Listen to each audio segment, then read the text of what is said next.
नमस्कार, आप देख रहे एक विशेष कवरेज जहां प्रधानमंत्री नरेंद्र मोदी ब्राजील के रियो डी जेनेरियो में आयोजित 17वें ब्रिक्स शिखर सम्मेलन में हिस्सा लेने गए हैं।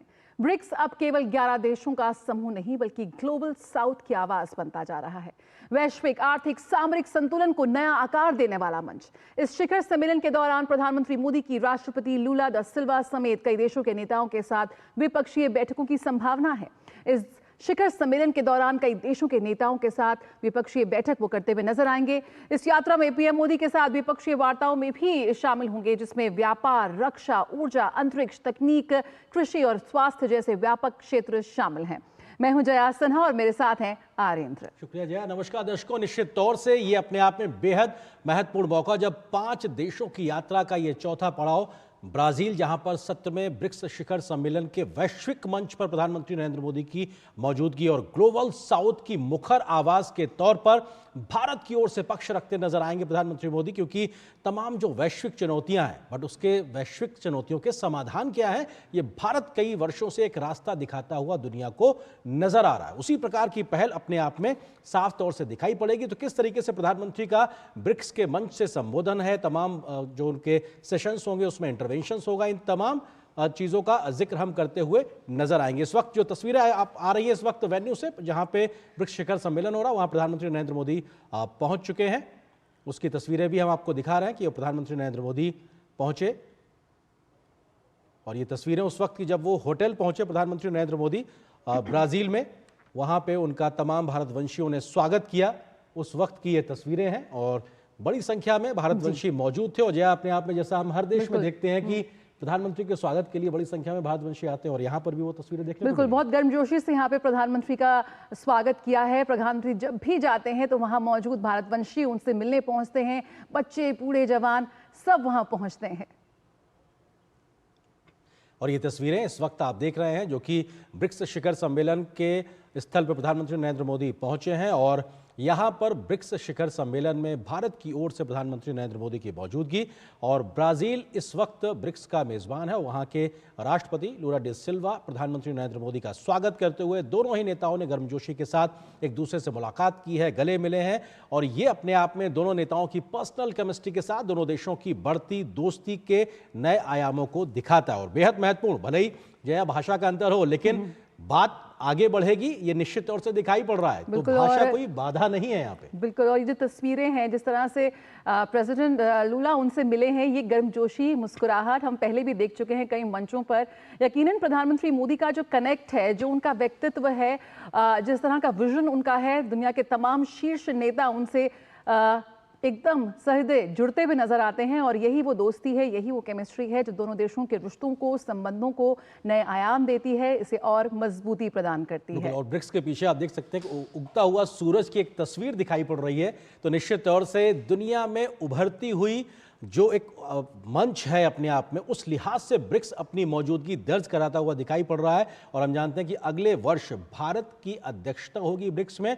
मौजूदा वर्ष में ब्राजील की अध्यक्षता में ब्रिक्स शिखर सम्मेलन, 17वां शिखर सम्मेलन वहाँ की राजधानी रियो में हो रहा है, और प्रधानमंत्री नरेंद्र मोदी पहुंचे हैं। और अब से कुछ देर बाद जो तमाम सेशंस की शुरुआत होगी, जो सत्र होंगे जिनमें विश्व शांति से लेकर कैसे जो वैश्विक पूरी व्यवस्थाएं हैं उनमें सहजता के साथ आगे बढ़ा जाए, वैश्विक समस्याओं में समाधान के साथ कैसे रास्ते खोजे जाएं, उसकी ओर बात होती नजर आएगी। तो निश्चित तौर से बेहद महत्वपूर्ण पल जब सत्र में ब्रिक्स शिखर सम्मेलन में प्रधानमंत्री नरेंद्र मोदी की मौजूदगी हो रही है। बिल्कुल, और इस बार का एजेंडा बेहद व्यापक और दूरदर्शी है। वैश्विक शासन में सुधार की बात करें या फिर एआई का जिम्मेदारी से उपयोग की बात करें, जलवायु, स्वास्थ्य, ब्रिक्स मुद्रा, टैरिफ्स, बहुत से ऐसे मुद्दे हैं जो इस बार ब्रिक्स सम्मेलन में छाए रहने की उनकी उम्मीद है।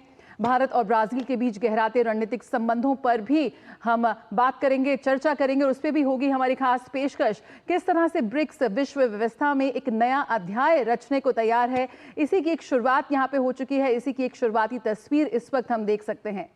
बिल्कुल, 2006 में एक विचार के साथ ब्रिक की शुरुआत हुई थी, BRIC।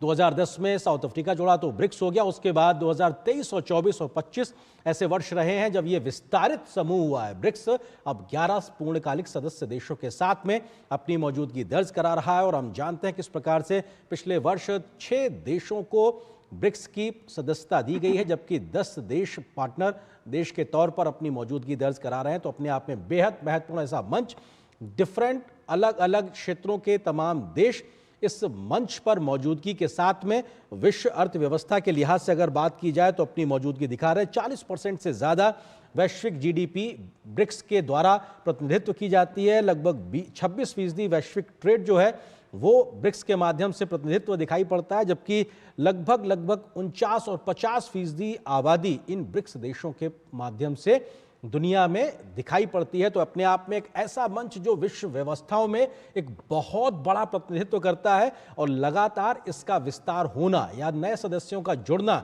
ये दिखाता है कि बदलते भू राजनीतिक व्यवस्थाओं में ब्रिक्स अपनी उपयोगिता साबित कर रहा है।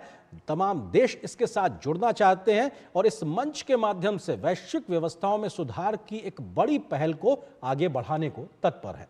बिल्कुल, आप कह सकते हैं ब्रिक्स देशों की अगर हम बात करें तो दुनिया की लगभग आधी आबादी इन्हीं देशों में रहती है और वैश्विक भूमि क्षेत्र का करीब 36% भी यही मौजूद है।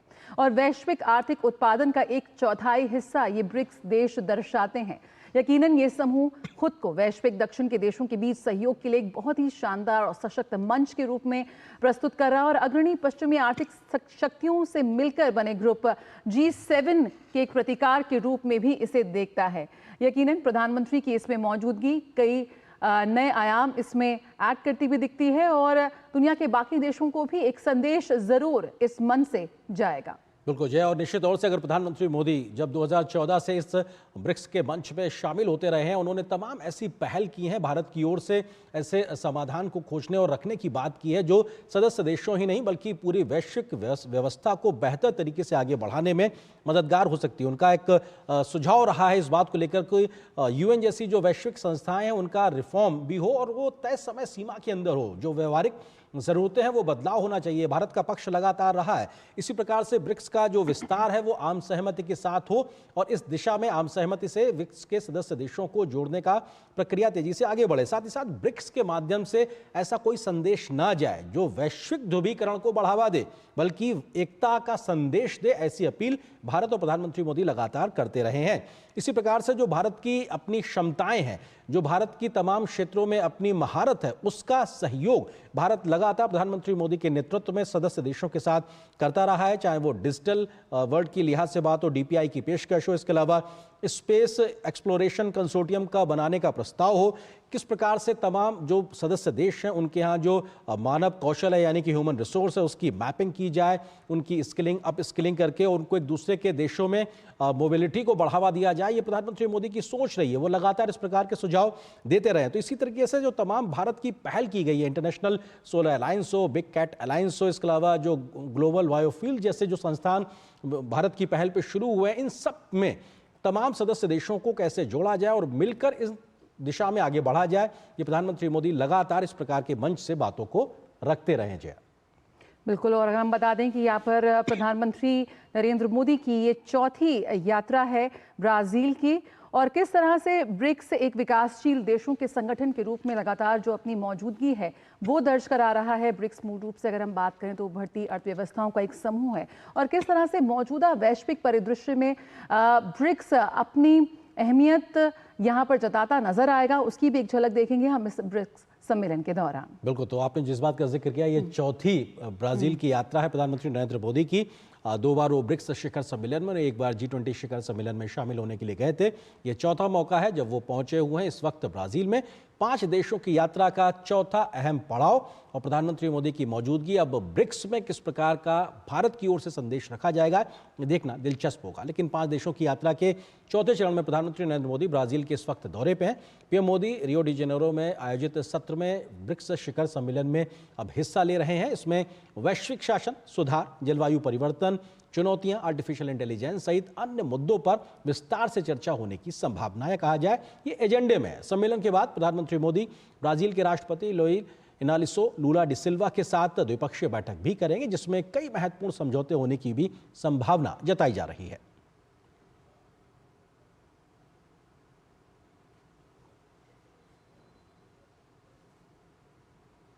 तो बिल्कुल यहाँ पर प्रधानमंत्री प्रधानमंत्री नरेंद्र मोदी जब ब्राजील के रियो डी जेनेरियो के होटल पहुंचे तो वहां बड़ी संख्या में मौजूद भारतवंशियों ने उनका भव्य स्वागत किया। इस मौके पर बच्चों से लेकर बुजुर्गों तक की मौजूदगी देखी गई। उन्होंने पीएम मोदी की अगवानी ढोल नगाड़ों के साथ नारों के साथ की। कई लोगों ने पीएम मोदी के साथ संवाद भी किया और उनकी एक झलक पाकर खुशी व्यक्त की। गौरतलब है कि ब्राजील में बड़ी संख्या में भारतीय रहते हैं। तो बेहद गर्मजोशी के साथ हाथ में तिरंगा लिए और नारों के साथ प्रधानमंत्री नरेंद्र मोदी का स्वागत हुआ।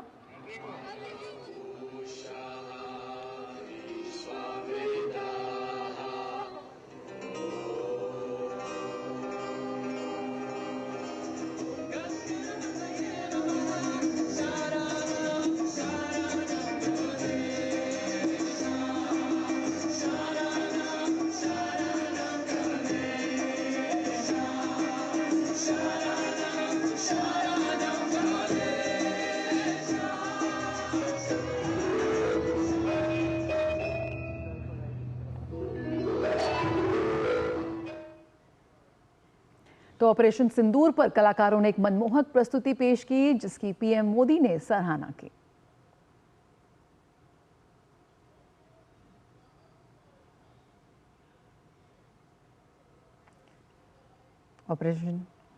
ऑपरेशन सिंदूर वो जिस तरह से प्रधानमंत्री नरेंद्र मोदी के विजन में भारत ने आतंकवाद को मुंह तोड़ जवाब दिया, पूरे विश्व ने देखा भारत का सामर्थ्य। बिल्कुल, उसमें जो प्रस्तुति दी गई है उसमें दिखा गया किस तरह से ये मान नहीं झुकने दूंगा। एक तरीके से भारत माता का जो तिरंगा है उस मान सम्मान को झुकने नहीं दूंगा, उसकी एक संगीतमय प्रस्तुति वहां पे तमाम लोगों ने दी। जब प्रधानमंत्री वहां होटल पहुंचे तो अपने आप में ये वो एक संदेश है जो भारत आतंकवाद के खिलाफ वैश्विक स्तर पे दे रहा हो। अगर उसको एक प्रकार से कोरियोग्राफ करके दिखाया गया तो ये अपने आप में बहुत महत्वपूर्ण है कि आतंकवाद के खिलाफ लड़ाई में भारत ने जिस तरीके से तमाम देशों के साथ मिलकर सहयोग करने को आगे बढ़ाने की बात कही है, उसमें आम जनमानस के मन में भी है इस आतंकवाद रूपी दंश को खत्म होना चाहिए। किस प्रकार से ये प्रस्तुति थी, आइए आपको दिखाते हैं।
तो जो अपने आप में कह सकते हैं कि पाकिस्तान के आतंकवाद के खिलाफ भारत का ऑपरेशन सिंदूर, लेकिन सुदूर ब्राजील की सरजमी पे इस प्रकार की प्रस्तुति ये दिखाती है कि पूरी मानवता आतंकवाद के खिलाफ एकजुट होकर लड़ने के लिए तैयार है। जरूरत इस बात की है देश समझें अच्छा बुरा आतंकवाद कुछ नहीं होता है, आतंकवाद आतंकवाद होता है, मिलके उसके खिलाफ लड़ना होगा। बिल्कुल, और ये देशभक्ति से भरपूर कविता प्रधानमंत्री भी अपने भाषण में कई बार सुना चुके हैं। हमारी संस्कृति है गीत संगीत की, अगर हम यहाँ बात करें, और वसुधैव कुटुंबकम के विजन के साथ, शांति दूत के विजन के साथ भारत ने ये भी साफ कर दिया है कि आतंकवाद का जो असल चेहरा है उसे वो लगातार बेनकाब करेगा। अगर हम बात करें तो ग्लोबल साउथ के अहम समूह ब्रिक्स का शिखर सम्मेलन आज से ब्राजील के रियो डी जेनेरियो में होने जा रहा है और प्रधानमंत्री नरेंद्र मोदी इस शिखर सम्मेलन में भारत का पक्ष रखेंगे। इस बार का सम्मेलन ऐसे समय में हो रहा है जब वैश्विक दक्षिण के मुद्दों पर सहयोग और नेतृत्व को नई दिशा देने की जरूरत महसूस की जा रही है। ब्रिक्स शिखर सम्मेलन की शुरुआत आज वैश्विक शासन प्रणाली में सुधार की चर्चा से होगी। इस सत्र में केवल ब्रिक्स के पूर्ण सदस्य हिस्सा लेंगे। इसके बाद एक वर्किंग लंच के दौरान शांति और सुरक्षा के मुद्दों पर चर्चा होगी। दिन का तीसरा एजेंडा बहुपक्षवाद को मजबूत करना, आर्थिक और वित्तीय मामलों के साथ साथ आर्टिफिशियल इंटेलिजेंस पर केंद्रित होगा। शाम को सभी नेताओं के लिए एक औपचारिक स्वागत समारोह आयोजित किया जाएगा। The program on the 6th includes the first agenda item is the reform of the global governance, and thereafter there is the second item on the agenda, the peace and security, which is in the working lunch format. 7 जुलाई को सम्मेलन का चौथा agenda पर्यावरण COP30 और वैश्विक स्वास्थ्य होगा। चूंकि नवंबर में ब्राजील COP30 की मेजबानी करेगा, इसलिए जलवायु परिवर्तन एक अहम मुद्दा रहेगा। सम्मेलन के बाद 4 अहम घोषणाएं होने की उम्मीद है। वैश्विक शासन और AI पर नेताओं का वक्तव्य, जलवायु वित्त पर फ्रेमवर्क घोषणा, सामाजिक रूप से निर्धारित बीमारियों को समाप्त करने की साझेदारी, ब्रिक्स नेताओं की घोषणा। 4 रिपोर्ट भी नेताओं को सौंपी जाएंगी। राष्ट्रीय सुरक्षा सलाहकारों की बैठक, व्यापार परिषद, महिला व्यापार परिषद और सिविल सोसाइटी काउंसिल की report. The next day, which is on the 7th July, the fourth item of the agenda is environment, COP30 and global health. As you are aware that Brazil will also be hosting COP30 later in the year in November, which is why climate change and COP issues become very important. Brazil की अध्यक्षता में ये सम्मेलन वैश्विक दक्षिण की आकांक्षाओं को स्वर देने की कोशिश है। भारत की प्राथमिकताएं भी इन मुद्दों के साथ काफी हद तक मेल खाती हैं। ब्रिक्स शिखर सम्मेलन के दौरान प्रधानमंत्री नरेंद्र मोदी अलग से कई देशों के नेताओं के साथ भी द्विपक्षीय बातचीत करेंगे। भारत अगले साल ब्रिक्स की अध्यक्षता करेगा। ऐसे में प्रधानमंत्री मोदी की यह यात्रा भविष्य के एजेंडे के लिहाज से और भी अहम मानी जा रही है। ब्रिक्स में 10 पूर्ण सदस्य देशों के अलावा 12 साझेदार देश, 8 आमंत्रित राष्ट्राध्यक्ष और 7 क्षेत्रीय और बहुपक्षीय संगठनों के प्रमुख भी सम्मेलन में हिस्सा ले रहे हैं। 10 परमानेंट सदस्यों वाला ब्रिक्स आज अपने स्थापना के सबसे गंभीर चुनौतीपूर्ण समय से गुजर रहा है। अमेरिकी राष्ट्रपति डोनाल्ड ट्रंप की टैरिफ चुनौतियां और मध्य पूर्व में लगातार संघर्ष ब्रिक्स के लिए परेशानियां बढ़ा रही हैं। इसलिए आज ब्रिक्स की सफलता इस बात पर निहित नहीं है कि कितने सदस्य देश इसमें शामिल होने की इच्छा रखते हैं, बल्कि इसकी सफलता इस बात में है कि जो देश सदस्य हैं वो देश एक दूसरे की संप्रभुता का ख्याल रखें और आपसी मुद्दों को बातचीत से हल करने की कोशिश करें। अगर ब्रिक्स इस रास्ते पर बढ़ेगा तो निश्चित तौर पर वो ग्लोबल साउथ की आवाज़ बन सकता है। डीडी न्यूज़ के लिए रियो द जेनेरो से पीयूष कैमरा पर्सन और जयशंकर कैमरा पर्सन के साथ मैं अखिलेश सुमन। तो अपने आप में बहुत महत्वपूर्ण बात है कि जो सहयोग की बात है जया, वो कागजों तक सीमित ना रहे बल्कि वो जमीन पे धरातल पे उतरे। जो भी सदस्य देश हैं और कैसे एक आगे का रास्ता लेकर वो आगे बढ़ेंगे।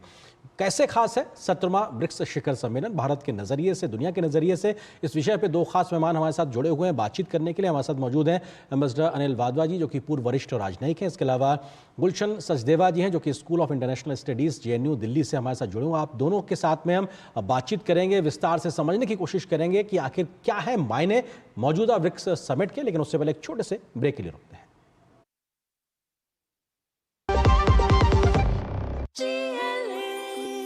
जो लक्ष्य चुना था समझ आने लगा है। GLA यूनिवर्सिटी, उच्च लक्ष्यों की निश्चित प्राप्ति। मेरी पसंद, मेरी पसंद, मेरी पसंद, मेरी पसंद, हमारी पसंद, हम सबकी पसंद। मजबूत देश का मजबूत सरिया हो गया स्टील। आप देख रहे हैं हमारी खास कवरेज ब्रिक्स साझा लक्ष्य समग्र विकास और हमारे दो खास मेहमान इस वक्त हमारे साथ जुड़े गए हैं। अनिल वाधवा पूर्व वरिष्ठ राजनयिक, गुलशन सचदेवा जी भी हमारे साथ जुड़ गए हैं। अनिल वाधवा जी से शुरुआत करते हैं। अनिल जी, यहाँ पर ब्रिक्स सम्मेलन हो रहा है और प्रधानमंत्री भारत का पक्ष रखने के लिए वहां पहुंच चुके हैं। इस वक्त अगर हम बात करें ब्रिक्स का लक्ष्य जिस तरह से एक समावेशी वैश्विक शासन के साथ आगे बढ़ने का है और ग्लोबल साउथ की आवाज को और मजबूती देने के लक्ष्य के साथ ब्रिक्स यहाँ पर आगे बढ़ता नजर आ रहा है, लेकिन इस वक्त जो वैश्विक स्थिति है किस तरह से देखते हैं? जो ब्रिक्स के जो विस्तारित सदस्य हैं, सबकी एक अलग पॉलिटिकल सिस्टम है, सबकी एक अलग प्राथमिकता है, किस तरह से ये एकजुट होकर एक लक्ष्य के साथ आगे बढ़ते हुए नजर आएंगे? जैसे कि आपके रिपोर्ट पे हमने देखा कि ये जो सम्मेलन है ये ग्लोबल साउथ के ऊपर केंद्रित है और ब्राज़ील ने इसको बहुत केयरफुली ऑर्केस्ट्रेट किया है कि किस तरह से ग्लोबल साउथ के जो प्रॉब्लम्स हैं उनको सामने लाया जा सके। अब ये ग्लोबल साउथ के कंट्रीज़ के ऊपर निर्भर है कि किस तरह से वे जो दस्तावेज निकलेंगे अपने विचार उसमें रखते हैं और जो डिस्कशंस होंगे उसमें किस तरह की आदान प्रदान हमें देखने को मिलेगा। हमने देखा है कि ये जो 3 या 4 जो ग्लोबल स्टेटमेंट्स इस समिट से निकल कर आने की संभावना है, उसमें सबसे पहले एक तो ग्लोबल गवर्नेंस का जो रिफॉर्म है वो सबसे बड़ा मुद्दा है और उसके चलते क्योंकि क्लाइमेट चेंज से ब्राज़ील का बहुत करीबी नाता है और कॉप की जो प्रेसिडेंसी है ब्राज़ील के हाथ में आने वाली है, तो हम देखेंगे कि जो क्लाइमेट फाइनेंस का मुद्दा है उस पर भी काफ़ी जोर रहेगा। तीसरी बात, ट्रम्प की जो टैरिफ्स हम देख रहे हैं दुनिया भर में काफ़ी देशों के ऊपर ये एक मुसीबत का विषय बना हुआ है। तो किस तरह से जो ग्लोबल गवर्नेंस है WTO की और जो ये जो मुद्दा जो विकासशील देश है उनको देखने के लिए उनको मिल रहा है, उसके ऊपर वो अपने विचार ज़रूर रखेंगे और उसका मिटिगेशन कैसे किया जाए इसके ऊपर विचार विमर्श होगा।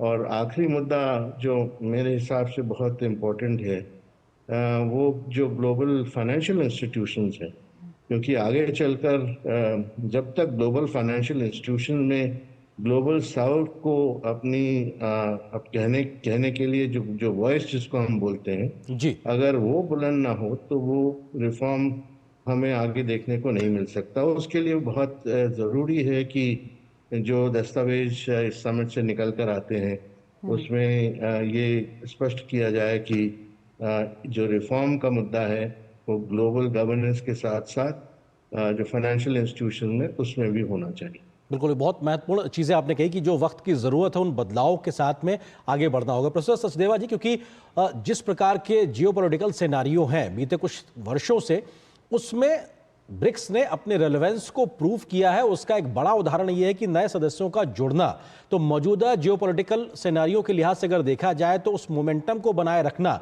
कि ब्रिक्स रेलेवेंस है और एक तरीके से आगे भी उस तरीके से वो काम करता रहेगा, उस नज़रिए से अगर देखें तो ये 17वां ब्रिक्स शिखर सम्मेलन कैसे अपने आप में एक मैसेजिंग देता नजर आएगा और कैसे वो कोऑपरेशन और कोऑर्डिनेशन दिखाई पड़ेगा इस ग्रुप के मंच पे?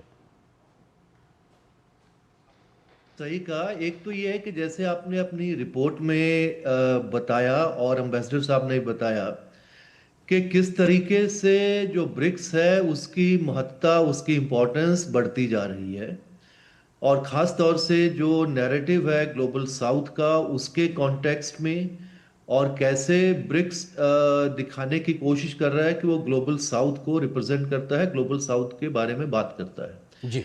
लेकिन उसके साथ साथ जैसा आपने जिक्र किया, वो जिस तरह की भू राजनीति, जिस तरह की जियोपॉलिटिक्स अभी है, उसके अंदर बहुत से चैलेंजेस भी ब्रिक्स के सामने हैं क्योंकि जिस तरह से टैरिफ वॉर है और उससे प्रेसिडेंट ट्रंप ने सीधी तौर से चुनौती भी ब्रिक्स को दी थी कि अगर वो ब्रिक्स के देश हैं वो एक सिंगल करेंसी कोई लेके आते हैं, क्योंकि कुछ देश उसमें उसकी भी बात कर रहे थे, तो उनके बारे में उनको उसके ऊपर हम अलग से टैरिफ लगाएंगे। तो काफी सोच एक महत्वपूर्ण डेफिनेटली वे एक बहुत इंपॉर्टेंस इसकी बढ़ती जा रही है, वो तो निश्चित तौर से जाहिर है जी कि अब 10 सदस्य हो गए हैं, 11वां जो सऊदी अरेबिया है वो भी ज्वाइन कर ही सकता है, क्योंकि अभी उसको भी इनवाइट तो मिल गया था पिछले साल। तो काफी और ये सारे कंट्रीज जो हैं वो काफी महत्वपूर्ण हैं। जैसे जो लास्ट एक्सपेंशन जो हुआ उसमें जो मिडल ईस्ट से, जो पश्चिम एशिया से जो देश जुड़े, चाहे वो यूएई था, ईरान था, इजिप्ट था और सऊदी अरेबिया को भी जो इनवाइट था, तो इसका मतलब ये सारे एनर्जी प्रोड्यूसिंग कंट्रीज हैं, राजनीतिक तौर से भी बहुत महत्वपूर्ण है। तो एक्सपेंशन और बहुत सारे जो देश हैं और जुड़ गए हैं जो इसके साझेदार हैं, और बहुत से और देश जुड़ना चाहते हैं। तो वो एक पूरी भू राजनीति जो बनी हुई है इस तरह की दुनिया की, उसमें सबको लगता है कि जो ग्लोबल गवर्नेंस की जो, जैसे जो ब्राजील का जो मेन मोटो भी है जी, global south within the inclusive global governance, तो उसमें जो ग्लोबल गवर्नेंस के अंदर ग्लोबल साउथ की जो साझेदारी है, जी ग्लोबल साउथ जो है वो अब पहले जैसा कोई पुराना, कोई थोड़े से विकासशील देश, ऐसे गरीब देश नहीं है।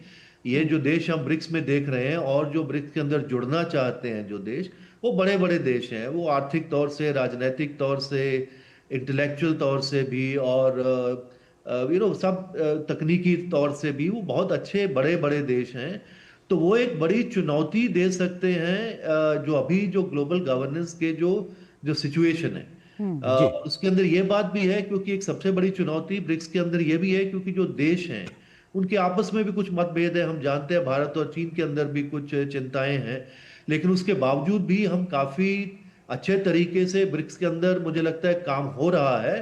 और बीच में बात ये भी होने लगी थी कि ब्रिक्स सिर्फ टॉकिंग शॉप है, सिर्फ बात करते हैं, इनके बड़े बड़े डिक्लेरेशन आते हैं, लेकिन कोई मुद्दा, कोई खास मुद्दे के ऊपर ये कोई डिलीवरेबल नहीं इसके अंदर होता है। लेकिन वो भी मुझे लगता है ये देश अब आगे बढ़ रहे हैं और काफी माहौल ऐसा बना हुआ है जिसके अंदर ब्रिक्स को अपनी इंपॉर्टेंस दिखानी है। और एक आखिरी बात मैं आपको ये बताना चाहूंगा, क्योंकि जो चार्ज जो लगता है ब्रिक्स के ऊपर कि ये एंटी वेस्ट टाइप एक ऑर्गेनाइजेशन है, तो उसके बारे में मुझे लगता है कि एक बयान दिया था ब्राजील के राष्ट्रपति लूला ने कुछ समय पहले।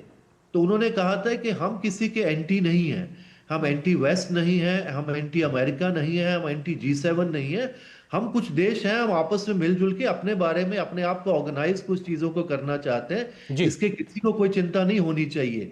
तो उसमें मुझे लगता है कि जो मौजूदा संदर्भ है उसके अंदर ब्रिक्स बहुत इंपॉर्टेंस है। अगर वो किसी खास मुद्दों पे सिर्फ बातचीत ही नहीं करते, बातचीत तो वो जरूर करेंगे, जैसे सारे मुद्दे आपने बताया, जलवायु परिवर्तन से लेके आर्टिफिशियल इंटेलिजेंस से लेके इवन सिक्योरिटी के मुद्दों के ऊपर भी कुछ स्पेसिफिक अगर उसके अंदर अगर हमको देखने को मिलता है, जैसे ब्रिक्स डेवलपमेंट बैंक आया था पहले, तो एक नए नॉर्म्स के साथ, नए चीजों के साथ अगर लेके आते हैं तो मुझे लगता है एक बहुत कारगर ये साबित हो सकती है। अनिल वाधवा जी, क्योंकि ये बहुत महत्वपूर्ण इस बात को समझना कि वैश्विक जो अभी मौजूदा संस्थाएं हैं उनमें रिफॉर्म को लेकर लंबे समय से बात हो रही, भारत भी लगातार कहता रहा, लेकिन उस रिफॉर्म्स को हम होते हुए नहीं देख रहे।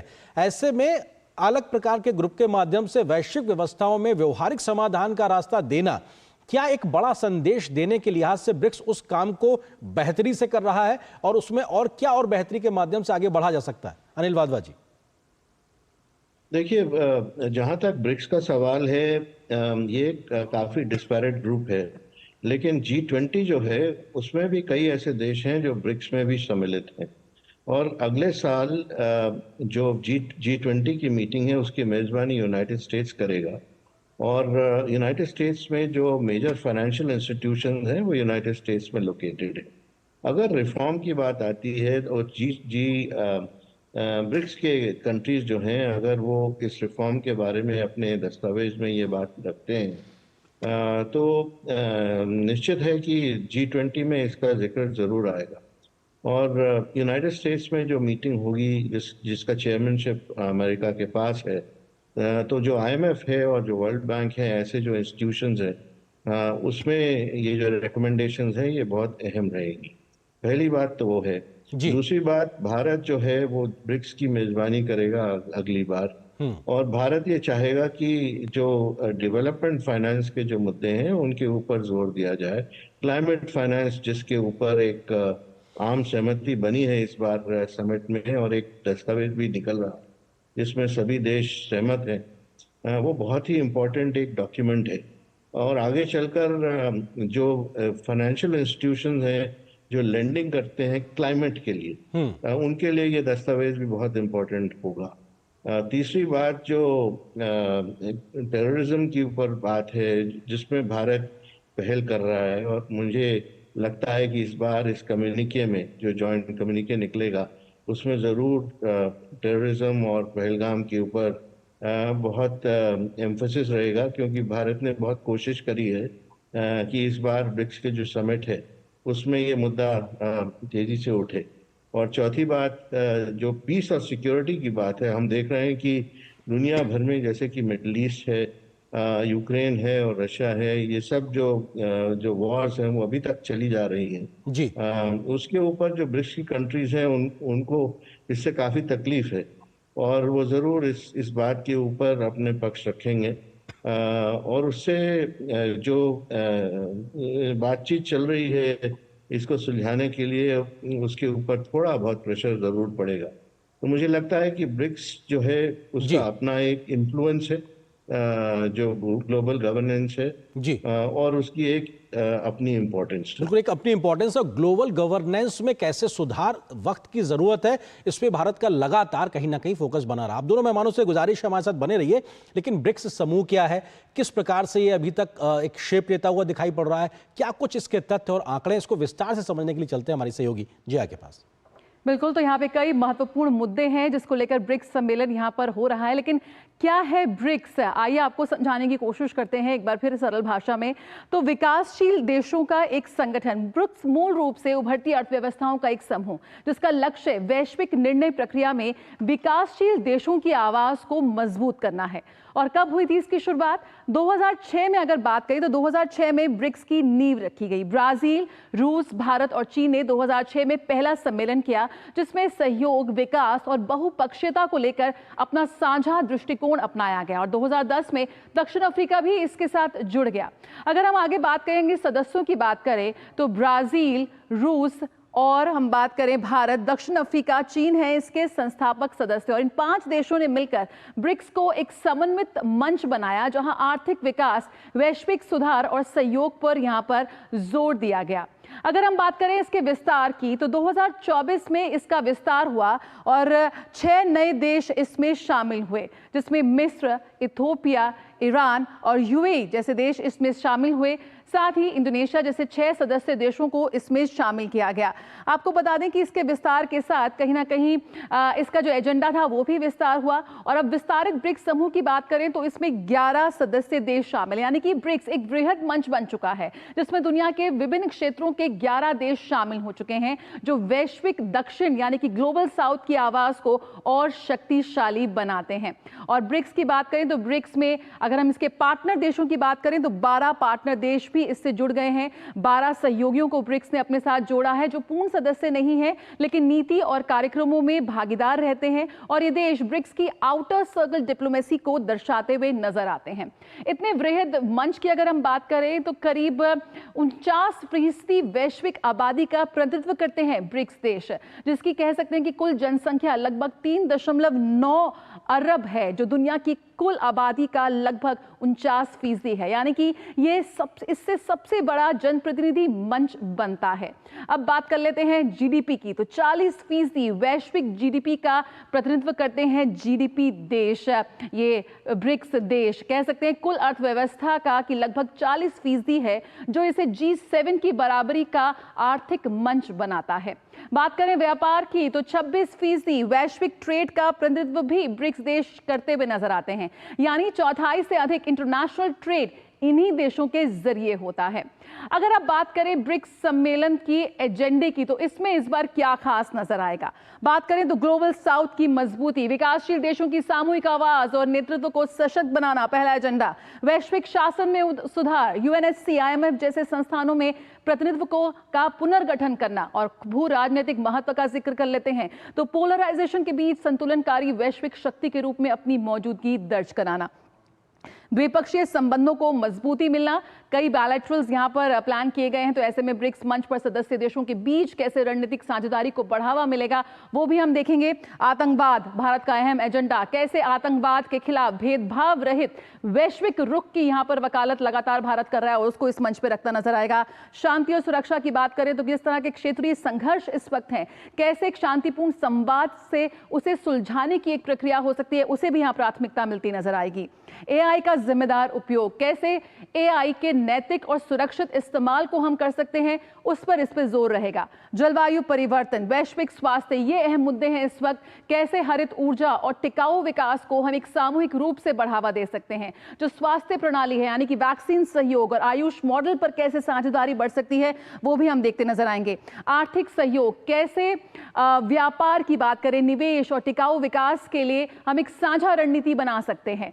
डॉलर पर निर्भरता कम, कैसे हम वैकल्पिक वित्तीय व्यवस्था की ओर रुख कर सकते हैं और स्वायत्ता की पहल भी यहां पे कर सकते हैं।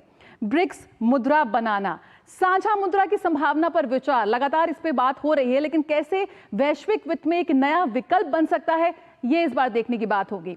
स्थानीय मुद्रा में व्यापार करना, लोकल करेंसी में कैसे हम आपसी व्यापार कर सकते हैं, भारत लगातार इस पे बात कर रहा है। इसके इस्तेमाल को कैसे बढ़ावा दिया जा सकता है, इस पे ब्रिक्स सम्मेलन पे भी होगा। लॉजिस्टिक्स लागत कम करना, कैसे हम स्मार्ट सप्लाई चेन बना सकते हैं और ट्रांजिट कॉरिडोर के जरिए व्यापारिक लागत को घटा सकते हैं, इस पर विचार हो सकता है। परिवहन को बढ़ावा देना, कनेक्टिविटी एक हमारा अहम मुद्दा है, तो इंफ्रास्ट्रक्चर और कनेक्टिविटी में साझी परियोजनाओं का विस्तार हम देख सकते हैं। North south transit corridor, Asia, Africa और यूरोप को जोड़ने वाले वैकल्पिक मार्ग का समर्थन भी यहां पर ब्रिक्स देश करते नजर आएंगे। ऊर्जा सुरक्षा की बात करें, कैसे ऊर्जा सुरक्षा, व्यापार और निवेश को बढ़ाने की बात करें तो तेल, गैस और नवीकरणीय स्रोतों में सहयोग से हम ऊर्जा आत्मनिर्भरता की ओर आगे बढ़ सकते हैं। व्यापार और निवेश को बढ़ाने की बात करें तो आसान व्यापार तंत्र और नई आर्थिक साझेदारी को कैसे बढ़ावा मिले, इस पर ध्यान होगा। नई उभरती तकनीक और इनोवेशन, 5G, क्वांटम, स्पेस और रिसर्च इनोवेशन में साझा पहल की यहां पर उम्मीद की जा सकती है। साइबर सुरक्षा पर सहयोग, डेटा सुरक्षा और साइबर खतरों से निपटने के लिए एक सामूहिक रणनीति पर कैसे ब्रिक्स देश एक ही मंच पर बैठकर, एक टेबल पर बैठ के कैसे विचार करते नजर आएंगे, ये भी अहम एजेंडे में होगा, देखने वाली बात होगी।